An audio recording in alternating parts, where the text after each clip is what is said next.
Mucho gusto de saludarles, soy Héctor Morales Delgado, soy egresado de la licenciatura de Ciencias de la Comunicación Social de la Universidad Marroquín. Luego hice estudios en comunicación estratégica en George Mason University, allá en Virginia, en unos estudios breves de diplomado.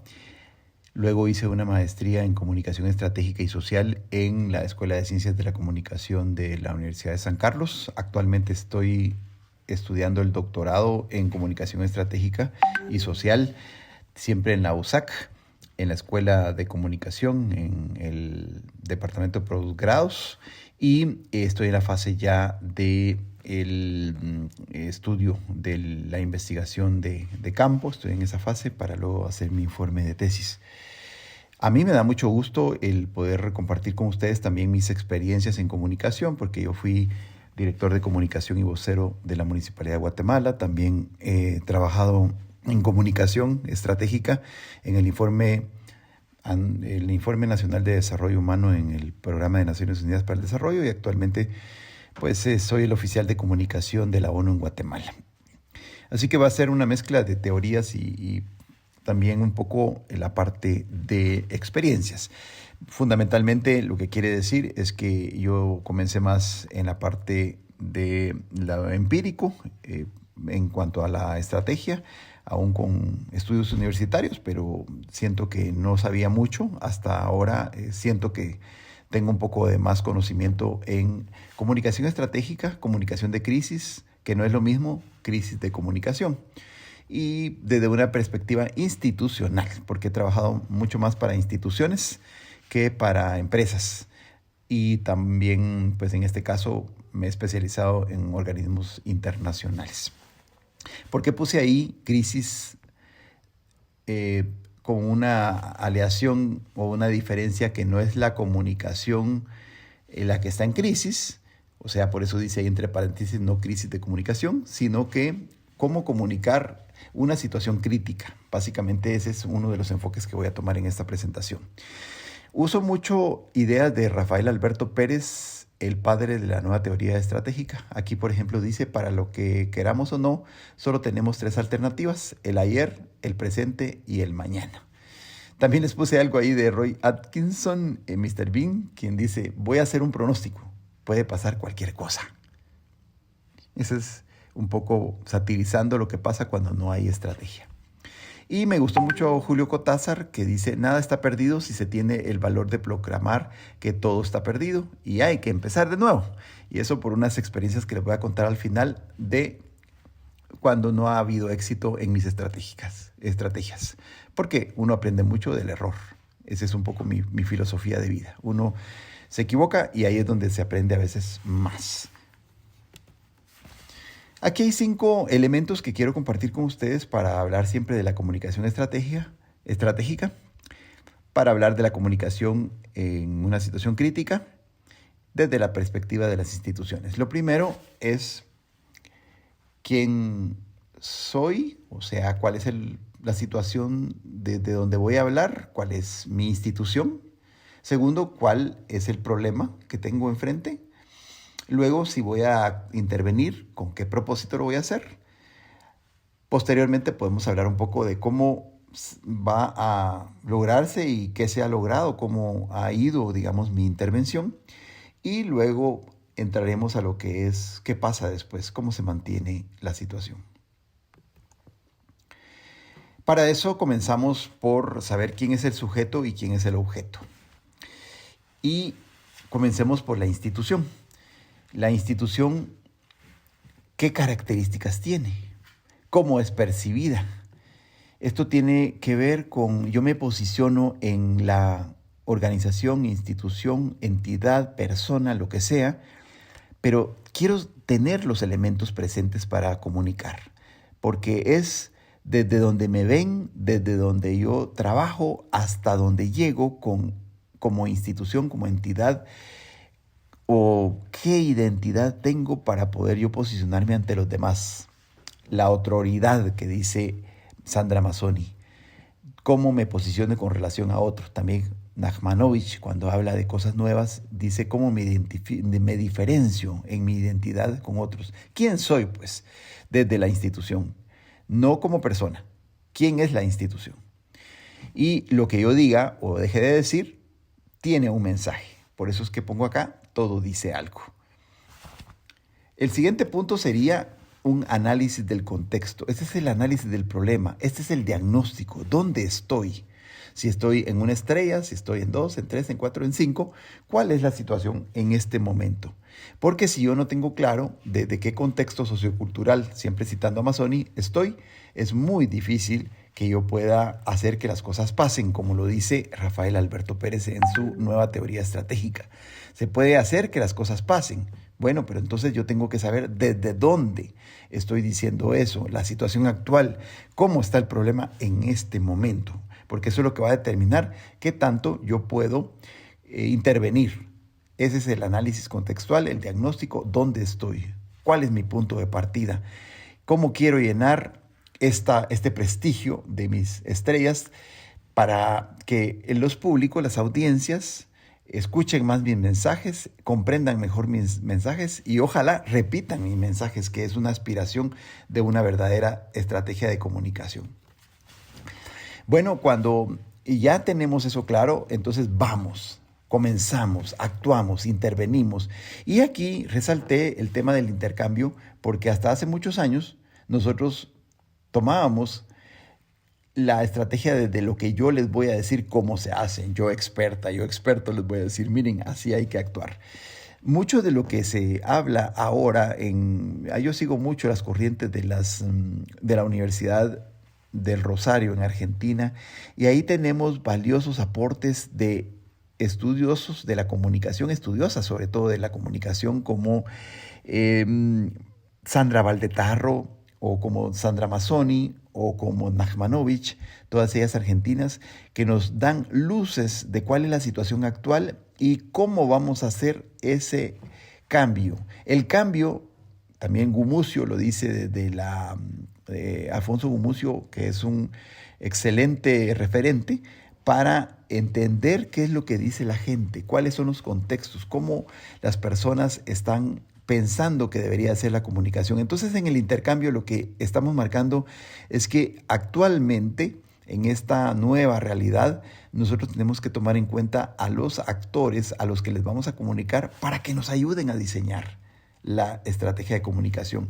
Muchos instrumentos que vamos a usar para eso, como los grupos focales, como las entrevistas, como la observación. Bueno, depende de qué tipo de investigación hagamos, nosotros vamos a hacer una especie de intercambio. Yo les digo qué es lo que quiero hacer, pero yo quiero que ellos me digan cómo lo debería de hacer. Yo les digo cómo es el mensaje, pero ellos me deberían de decir cuál es el mensaje que ellos creen que deberíamos de tener para lograr el propósito, el objetivo, hacia dónde, qué es lo que yo quiero. Quiero entrar directamente a ese marco y meter el balón en esa portería, en ese punto específico. Yo tengo que tomar en cuenta qué es lo que piensan los actores que van a estar como parte de este objetivo. Si no los tomo en cuenta, va a ser muy difícil. El objetivo es el que nos define todo. Y para eso, nuevamente citando a Rafael Alberto Pérez, el manejar la incertidumbre. ¿Cuáles son las circunstancias que yo no puedo cambiar o que no puedo conocer? Sí puedo cambiar, pero no puedo conocer. Entonces, dentro de la incertidumbre, lo que estamos conociendo es que es incierto lo que va a pasar este año en mi institución, pero hay cosas que sí ya sé que van a pasar.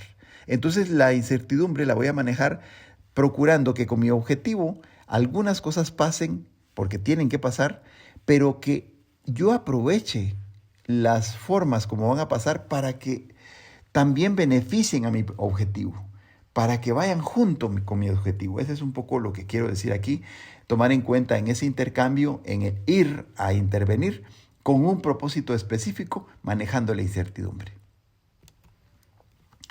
Bueno, aquí preguntaba yo cómo es nuestra comunicación. ¿Es activa o reactiva?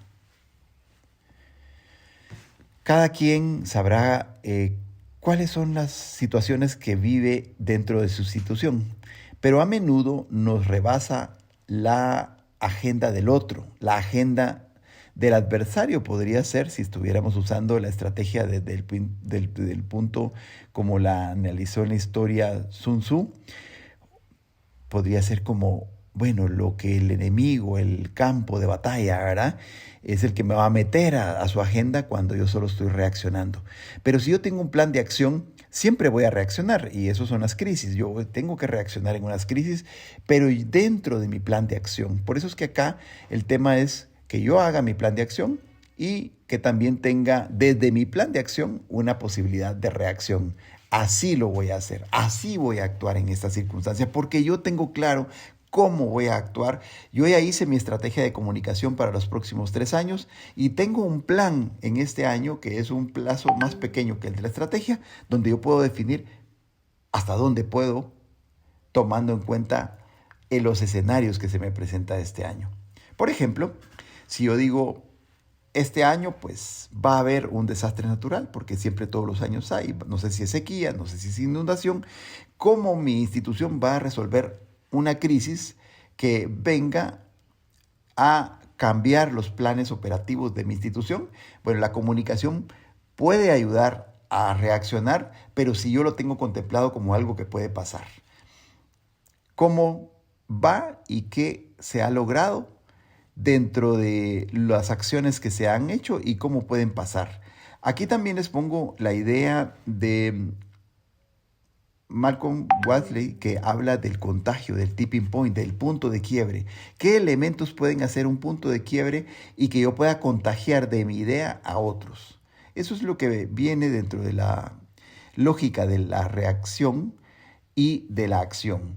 Como les insisto, primero yo tengo que tener dentro de mi estrategia ya contemplado en el corto plazo una acción para que cuando venga la crisis yo ya tenga también las ideas de cómo voy a reaccionar. Aquí podríamos poner ejemplos. Algunas veces cuando nuestra institución está en crisis, yo puedo decir, voy a contestar esto. Pero algunas veces puedo decir, no voy a contestar esto. Lo que se recomienda es que dentro del plan de acción, cuando pensemos en una crisis, también consideremos si voy a responder, en qué momento voy a responder, a quiénes voy a responder. Lo voy a hacer a través de donde vino el ataque en esta crisis que me tienen metido, o lo voy a hacer a través de una comunicación dirigida a quienes son directamente afectados con esta situación crítica que estoy viviendo. Y el contagio sería cómo yo quiero que los demás comiencen a pensar con relación a este tema. ¿Cómo incido yo para que haya un punto de quiebre y yo pueda hacer que otras personas, otros públicos, otras audiencias se prendan con esta novedad que les estoy presentando, aprovechando la crisis? La crisis, como se dice desde hace muchos años en la filosofía oriental, es una oportunidad. Uno la puede ver como un acabose, pero también se puede ver como una oportunidad. Mi experiencia y mi sugerencia es verla como una oportunidad. Una vez hemos logrado algo, no debemos de dejarlo ahí, sino tenemos que tener un seguimiento. Más. ¿Qué más puedo lograr de eso? ¿Qué se viene después? Eso hará que la comunicación se vuelva un círculo virtuoso, que nuestra institución mantenga el ritmo, mantenga aquello que ha funcionado y que comience a hacer las cosas que todavía tiene por delante, que pueden mejorar lo que ya hemos hecho como un posicionamiento. Posicionamos a un ministerio como de gobierno, posicionamos una institución municipal, posicionamos un proyecto que tiene determinada entidad en su mejor nivel, en sus 5 estrellas. Ahora, ¿cómo logramos mantenerlo e ir más allá? La clave está en que hayamos construido una estrategia a la medida, un plan estratégico a la medida. Eso significa que si estoy pensando que va a haber un posicionamiento muy importante en esa fiesta, en ese momento que todas las miradas van a estar alrededor de quien tiene las luces, sepamos que sus brazos tienen determinada medida, su complexión, su color de piel. Y aquí, por supuesto, estoy haciendo analogías. Estoy pensando en que las circunstancias no se parecen unas a otras. No era lo mismo hacer comunicación hace 10 años que hacerlo ahora. Necesitamos tomar un diagnóstico real. De hecho, si ustedes lo seguimos en la lógica de un traje, pues no es la misma medida de una misma situación, de una misma persona, hoy que dentro de unos 2 años. Puede ser que haya cambiado, puede ser que la persona se haya disminuido de volumen o lo haya incrementado, y eso va a hacer que volvamos a tomar medidas para poder hacer la estrategia a la medida. Por eso es que el de tomar una estrategia de otro lado y venir y pegarla acá y tomar la misma estructura, pues nos puede servir como un esquema, pero no nos va a servir el contenido porque es parte de los nuevos valores. La clave entonces está en que las intervenciones sean hechas a partir de un análisis propio de las circunstancias, del problema, de la situación, para que de ahí surja un documento, unas ideas, unos mensajes, unos canales identificados para la audiencia que tenemos que afectar, que sean apropiados, porque eso nos va a garantizar la efectividad de nuestra intervención. Y una vez hemos logrado esto, hay que seguir renovándonos, estar al día sin desechar lo que funciona, es decir, cosas que ya funcionaron se dejan, pero siempre encontrar nuevas circunstancias. Y aquí muchas veces lo que encontramos es que nosotros hemos logrado ya tener una efectividad y vienen muchos cambios. Nuevas redes sociales que aparecen, otras que dejaron de usarse, unas aplicaciones nuevas en los canales y los instrumentos. Por ejemplo, hace 10 años las personas solo eran receptoras del mensaje. Hoy se han convertido en fuentes de información. La retroalimentación ha rebasado su concepto original porque ahora no solo es retroalimentación, sino que también son origen de mensajes. Las audiencias en las redes sociales se han convertido en micromedios. Son diferentes maneras de generar mensajes a partir de lo individual hacia lo colectivo. Anteriormente era más de lo colectivo a lo individual, pero hoy cada vez más tenemos a personas que desde un espacio muy individual logran posicionar mensajes. Por supuesto que también con niveles de riesgo mayor. Uno de ellos, la desinformación. Otro, el discurso malicioso, el discurso de odio y otras maneras de meter mensajes que por lograr una democratización de la información también se puede llegar a la confusión, a las falsas noticias y otro tipo de riesgos. Pero tenemos que vivir con eso. Estamos en un mundo nuevo, tenemos que renovarnos. Estar al día sin desechar lo que funciona es un poco mi mensaje en este espacio. Y finalmente cierro con algunas experiencias sobre comunicación de crisis. En el tema del metro de superficie que funciona actualmente en el eje sur, estuve participando en la estrategia de comunicación y aquí hubo muchos factores a favor y en contra. Yo podría decirles que esta es una experiencia exitosa cuando logramos convencer a algunas personas que no querían dejar espacios para que se pudieran construir los carriles especializados para el metro de superficie o el Transmetro, y logramos hacer muchas visitas, muchas reuniones, encuestas de opinión, y logramos que algunos vehículos, también pues desde luego también se logró, porque en algunos momentos tuvo que usarse el poder institucional para que los vehículos no se estacionaran en las aceras, y ahí ustedes se recordarán los famosos cepos para las personas que no permitían que las peatonas y peatones pudieran transitar en las banquetas. Propietarios de buses extraurbanos del sur que tuvieron que entender que era mucho mejor no entrar a la ciudad y poder dejar al metro que fuera una forma exclusiva, una vía exclusiva para entrar, y que ellos pudieran quedarse en lo que ahora llamamos Centra Sur. Un modelo que debió haberse replicado en todos lados, y el proyecto era el exitoso. La comunicación solo la acompañó, pero fue una comunicación con mucha estrategia y que logró un éxito que ahora pues se debería replicar en los otros ejes del occidente, del oriente y del norte, lo cual todavía no ha llegado a su fase de desarrollo como lo logró en el sur. Reformas constitucionales, este podría ser un tema de comunicaciones de crisis.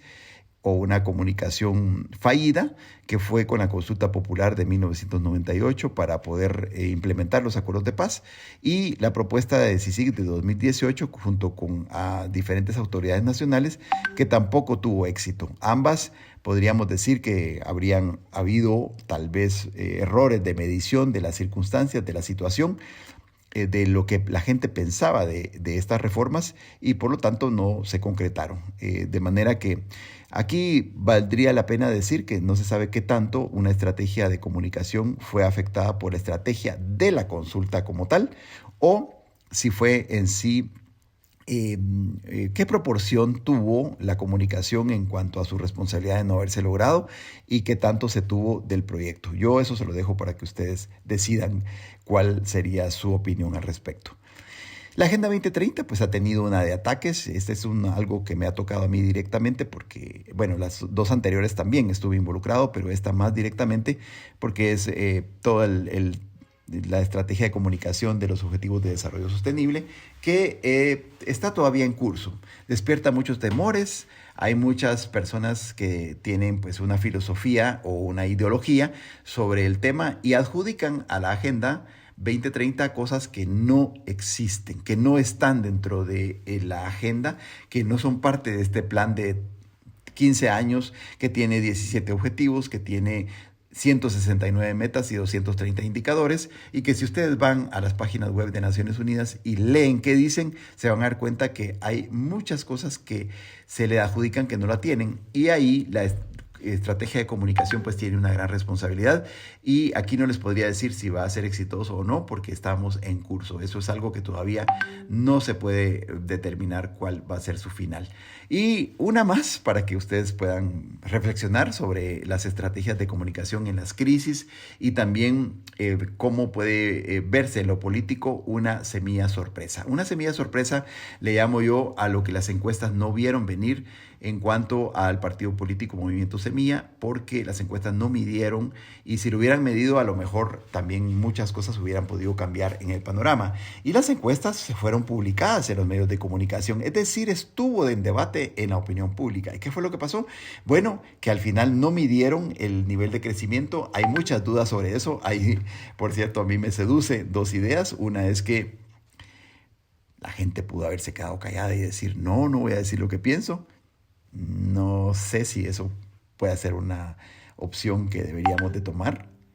No estoy tan seguro de ella. Está la otra, que es que las encuestas pues reportaron algo que ocurrió antes, es decir, cuál era la percepción que había antes, en la semana antes de que vinieran las elecciones, y que la gente, después que fue consultada, cambió de opinión y dijo, no, yo ya no quiero seguir en esta línea. En las redes sociales se habla de un movimiento nuevo de jóvenes que viene y que son como los que estuvieron en el 2015 e hicieron que la corrupción desapareciera. Bueno, no que desapareciera, sino que la corrupción tuviera sus mayores, digamos, embates para tratar de desaparecerla, y mejor me voy con esta semilla. Y eso podría ser, pero también otra reflexión dentro del mismo Semilla Sorpresa que les dejo es, ¿y ahora qué? Porque se vieron sorprendidos también en este proyecto político de haber sido escogido. Y entonces estamos en una situación en estos días, en la actualidad, en donde no sabemos si ahí hay una estrategia de comunicación, si hay una estrategia del proyecto político, si están las dos, y si la hay, si es realmente algo que vaya a tener éxito. Eso estará por verse. Muchísimas gracias. Yo realmente estoy muy contento de haber compartido con ustedes este material. Les doy la bienvenida a la especialización en comunicación. Especializarse es algo que nos va a ayudar mucho. Les invito a que lean a Bauman en sus diferentes textos sobre el mundo líquido. Es alguien que les va a explicar muy bien cómo está viviendo la actualidad en Guatemala y en el mundo, en un mundo cambiante, un mundo de la cultura del desecho, habla él, en donde la economía tiene mucho que ver en cómo se imponen las formas de comunicarse, y en donde les va a dejar muchas lecciones de por qué es necesario ser estratégico y tomar en cuenta esa liquidez del mundo que vivimos. Sandra Mazzoni es otra autora que les recomiendo. Ella habla de que la comunicación es fluida y tiene ciclos, está cambiando, impulsada por su propio impulso. Sandra Mazzoni es una argentina de la Universidad de Rosario, pero ahí hay otras autoras que yo sigo. Me gusta mucho Denise Nachmanovich, que también es argentina y que nos habla mucho de lo que debería darse uno como la oportunidad de reconstruirse a partir de una nueva realidad en el mundo de las comunicaciones. Y bueno, al final de cuentas también esta cita de Ernest Jellner que les quería dejar acá, porque él les habla mucho de las percepciones, de las interpretaciones, la verdad interpretada, que respeta tanto la subjetividad del objeto del estudio como la del investigador, e incluso la del lector u oyente, es decir, respetar a las audiencias, escucharlas mucho. Para mí ha sido un enorme gusto haber podido presentarles esto y esperamos que en una oportunidad tengamos la ocasión de entrar a un intercambio y poder ahondar un poco más, no solo en la teoría de la comunicación a la que ustedes están entrando y a las crisis de comunicación que hemos vivido en diferentes momentos, seguramente ustedes y su servidor. Para mí es un enorme gusto haberles acompañado. Soy Héctor Morales Delgado, actualmente soy oficial de comunicaciones de las Naciones Unidas en Guatemala y también pues un interesadísimo en la comunicación estratégica. Hasta la próxima.